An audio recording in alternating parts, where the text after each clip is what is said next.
チベットの伝統的な慣習に基づきまして、この肩という絹のスカート。 When I sort of meet people, I always refer as a human brothers and sisters.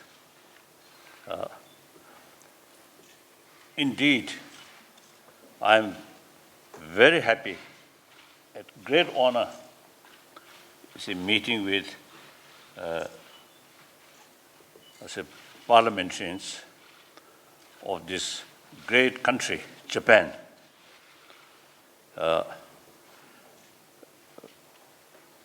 So I really feel great honor. Since late 60s, I had several occasions visit Japan, meeting with number of Japanese brothers, sisters, some sort of Buddhist leaders, and some scientists, some businessmen. So I'm quite familiar with this country.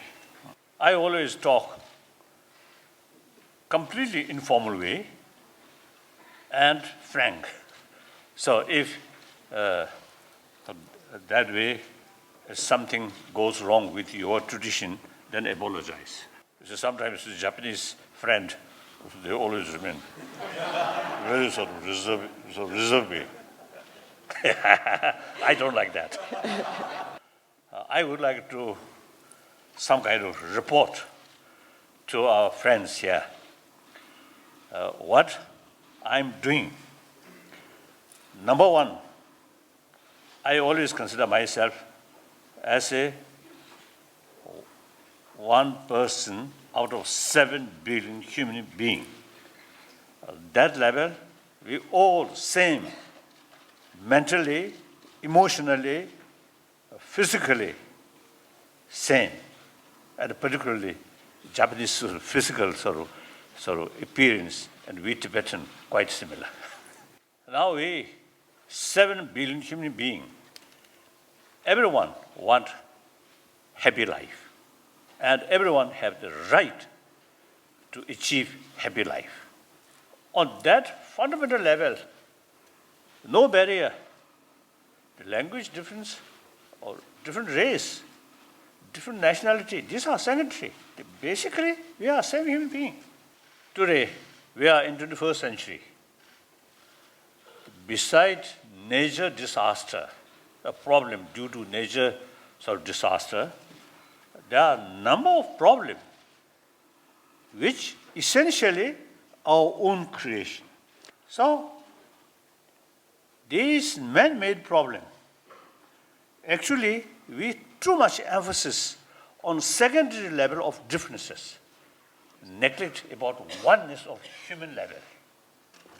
So now, 21st century, I believe, and also many of my friends, many thinkers, many scientists, many educationists, and different sort of professions, many of them have the same view. Now time comes, we must think more, or say, the global level, rather sort of emphasis your own sort of community or your own nation, your own sort of religious believer. So therefore, I always say talk. We should have sort of concept of oneness of humanity. I always share with people, now time comes.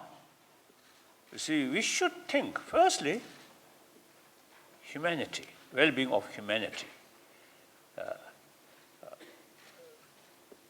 And then, you see, I think century-old concept, we and they. And between we and they, strong barrier.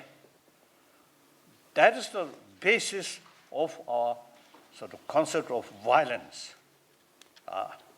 Through violent way, destroy them. We gain victory. Now today's reality. Now that no longer. Entire world heavily interdependent. So the reality itself now telling us, now we should act as a sort of same human being, or act as the interest for global interest, and on the basis of clear understanding, oneness of humanity. Now I think time comes, we must develop big we. Entire world is part of we, part of me. So through that way, see, you can develop genuine sense of concern of their well-being. So that, firstly, you see, more sense of concern of others' well-being. You yourself gain more self-confidence. With sort of concept or belief, all human beings, 7 billion human beings, we are same. They also have right to overcome suffering, to achieve happy life.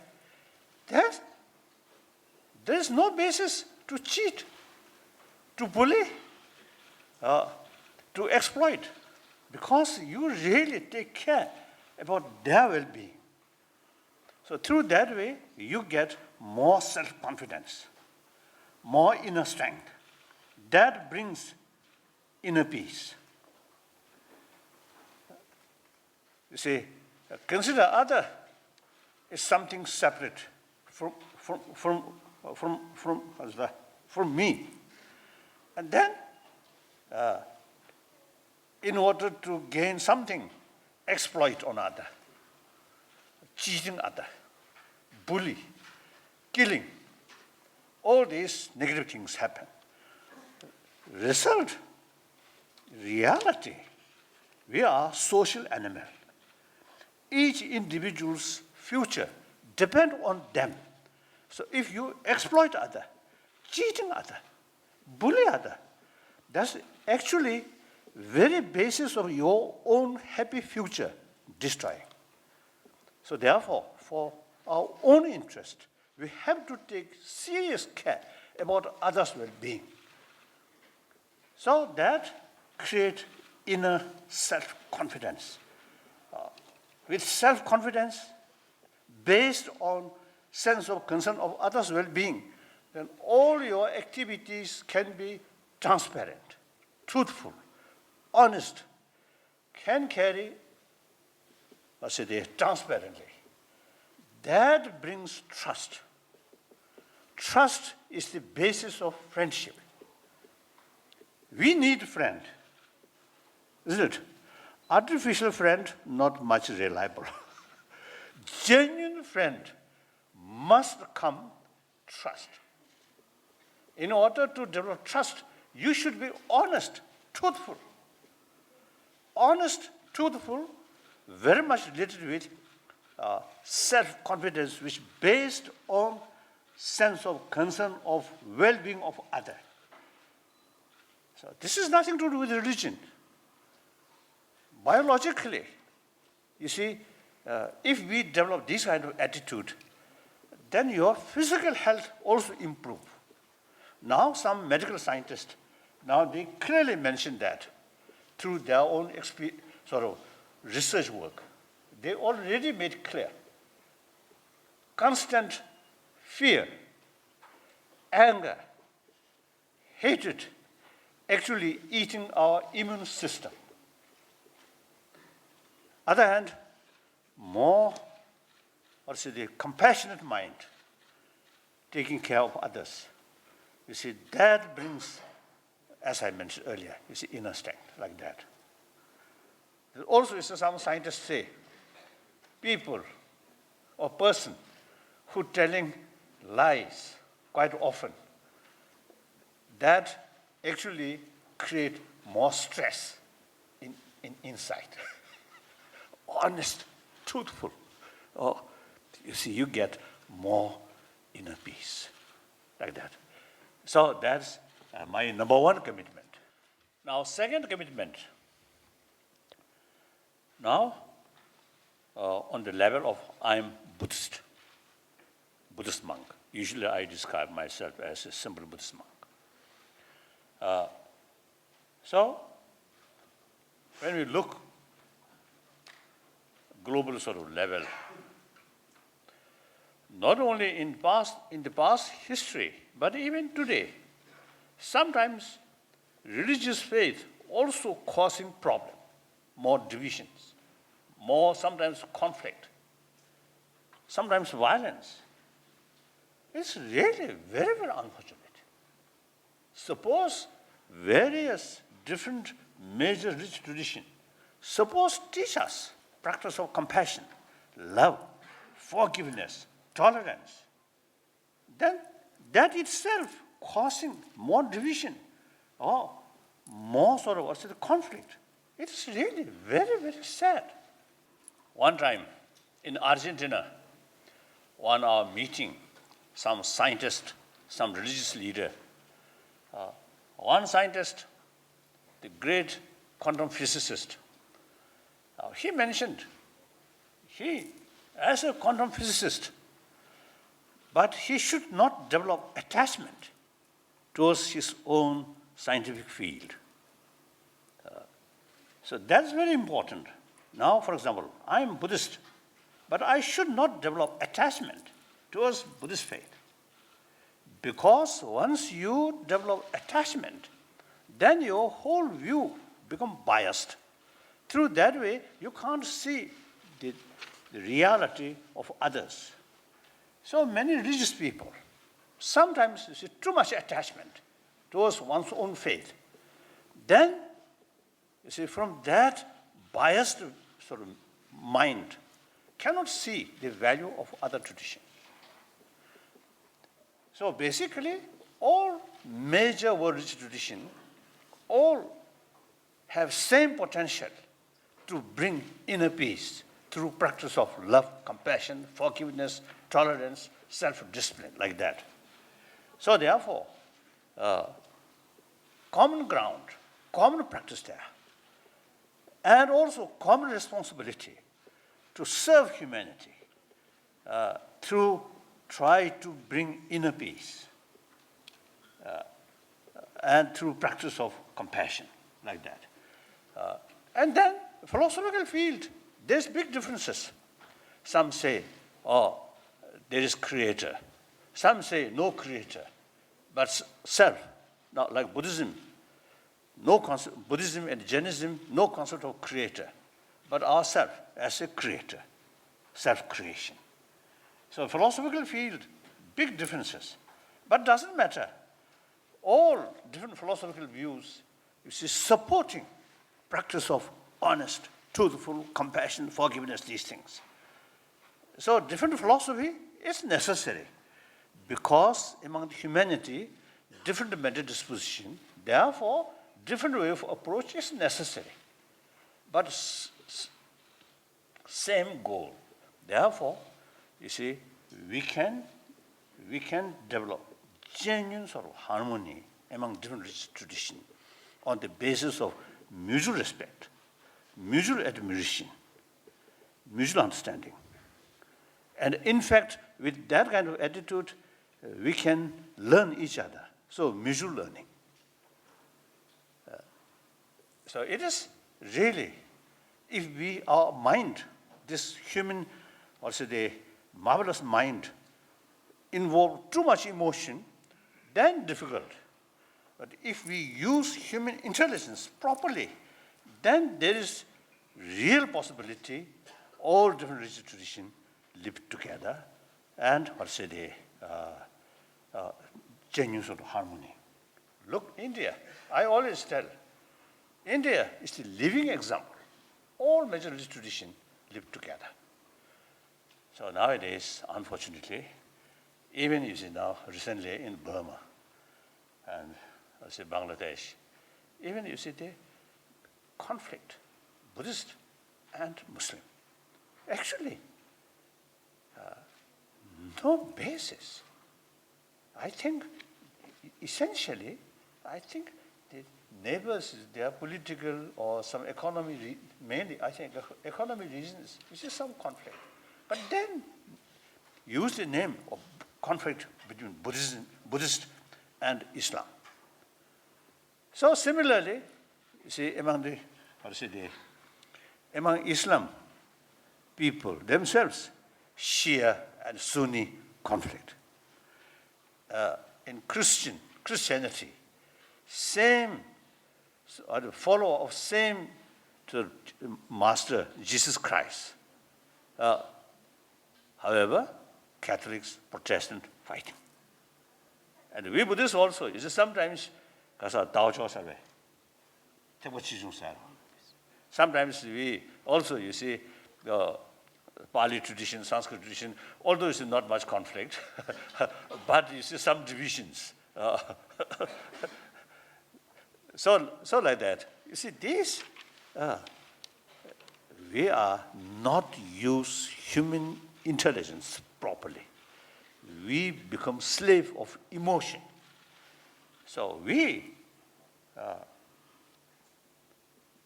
not like other animals, we have this marvelous sort of brain. So emotion is concerned, other animal also is more or less same. But we have this intelligence. Intelligence show, such emotion is destructive. Such emotion is useful.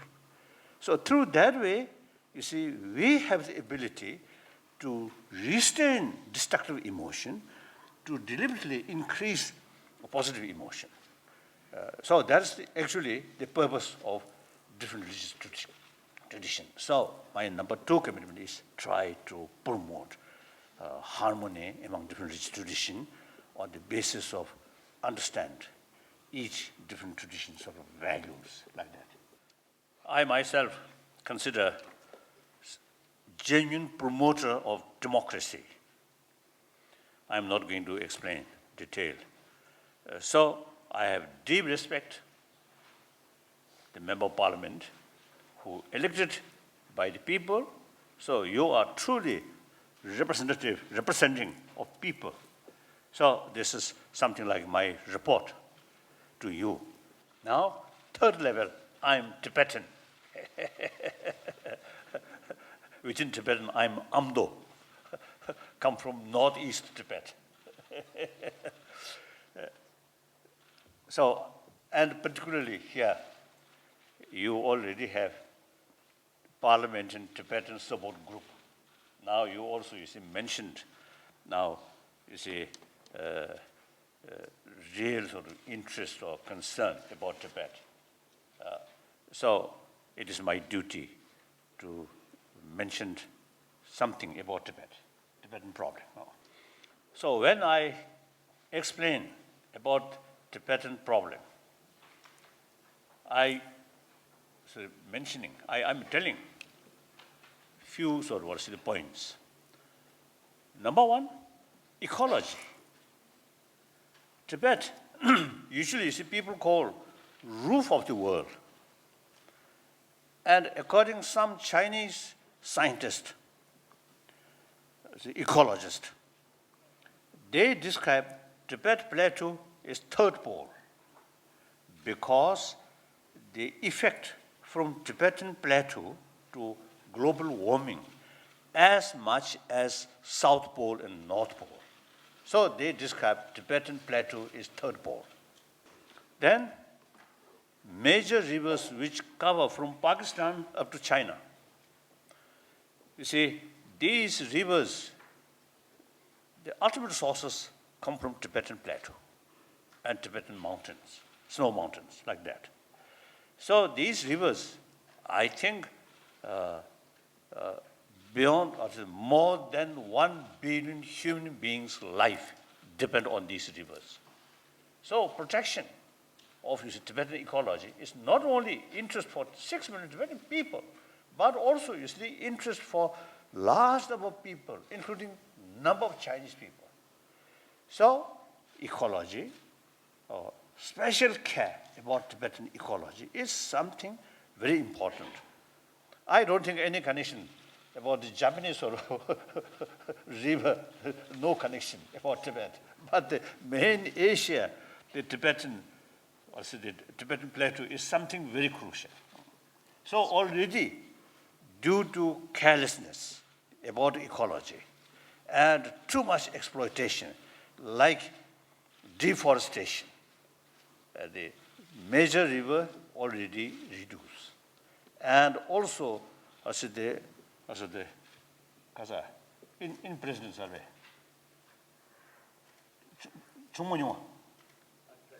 unprecedented sort of what's the unprecedented sort of flood. These things also happen. So already sort of problem due to carelessness of Tibetan ecology. So that number one sort of problem about Tibet. The second, Tibetan Buddhist culture. Perhaps I think they too much sort of presumptuous, but it seems to see now many Western Buddhist scholars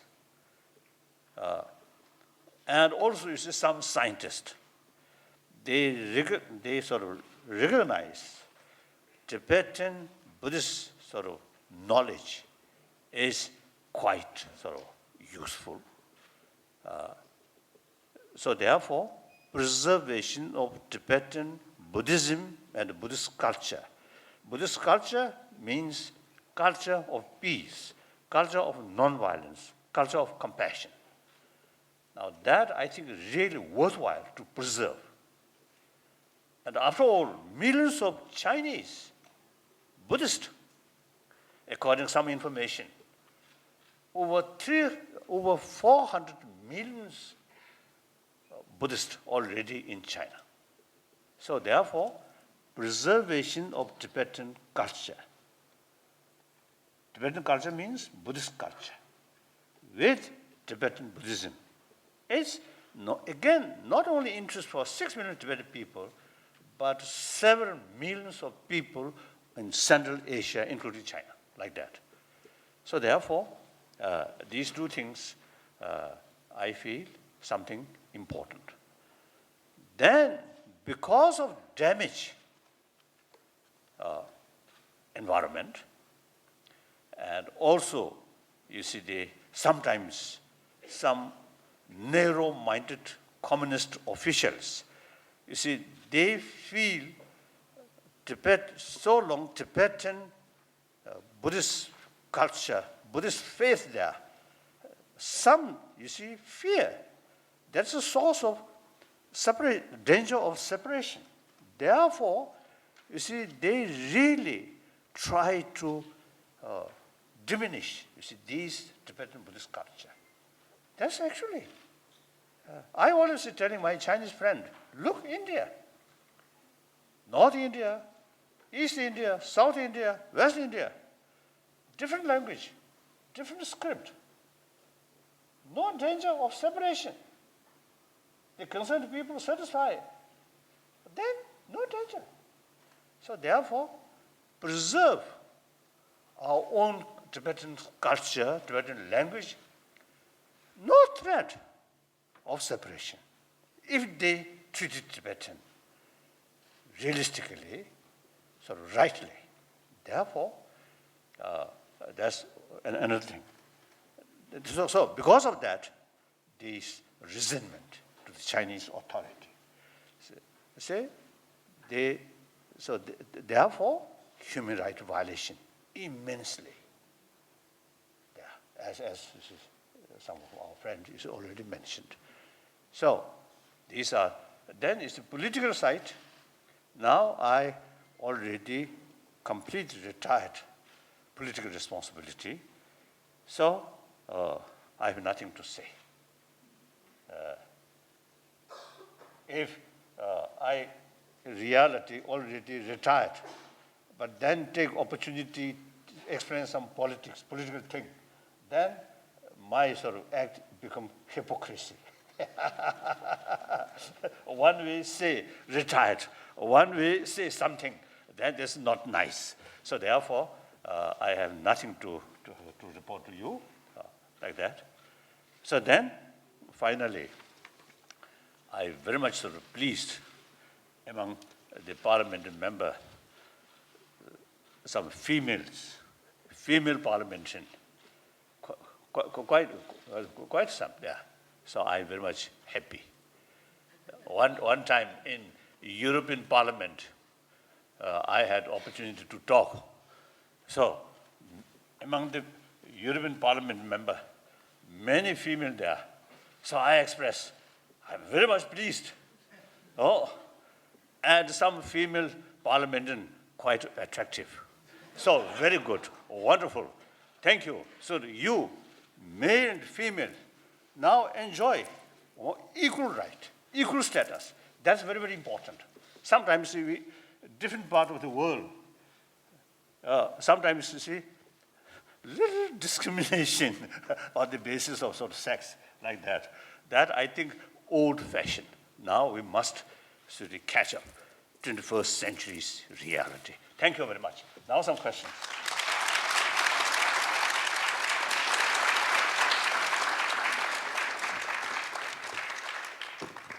Thank you very much for your presence at Japanese Diet. And we are very honored to listen to your enlightening talks. And we'd like to ask, what kind of first steps that we can do at this our Diet body and to help Tibet? Would you please give us some advices? In many parliamentarian group, when I met, I request some parliamentarian group visit Tibet, perhaps including some ecologist expert visit. And then also, I think those area also, yes, those area which now very sad sort of self-burning, you see, things that happen. So visit. I always ask the Chinese government, please now thorough investigation, investigate. What is the causes of these sort of sad things? So I think, perhaps I think totalitarian sort of system, the official on the spot may not report clearly to the high authority. So some foreigner, including some media people, and particularly the parliamentary member, visit. Perhaps the senior authority or the leaders of people from China, I think, may get the true picture of the situation, like that. So that is, I always see mentioning or request on parliamentarian sort of member visit Tibet.